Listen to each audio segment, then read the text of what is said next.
Sa ating good news naman po, math wizards mula po Villasis sa wagi sa Philippine International Mathematical Olympiad. Para sa good news na yan, ikwento mo, Idol Maya.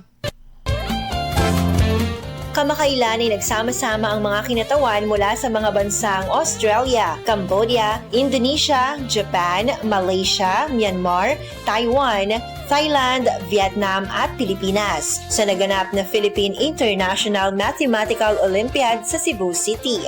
Dito ay nagtagisan ang mga estudyanteng kalahok sa pag-solve ng mga mathematical problems. Sa Team Philippines, ang mga estudyante mula sa Don Ramon E. Costales Memorial National High School sa bayan ng Villasis ang nagtaas ng bandila hindi lamang ng ating bansa kundi lalo na ng kanilang bayan.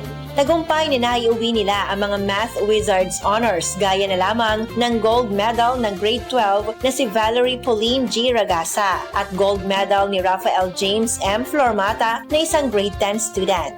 Maliban dito ay nakapag-uwi rin ng 3 pang silver medals, 5 bronze medals at 4 na medal merit ang mga estudyante mula sa naturang paaralan. Ang tagumpay na ito ay patunay lamang na kayang-kaya makipagsabayan ng mga estudyanteng Pilipino sa mga international competition na nagpapamalas ng kanilang dunong sa iba't ibang larangan, kagaya na lamang ng tagisan sa talino sa mathematics. Yan ang ating good news. Ako po si Idol Maya Tatak, IFM.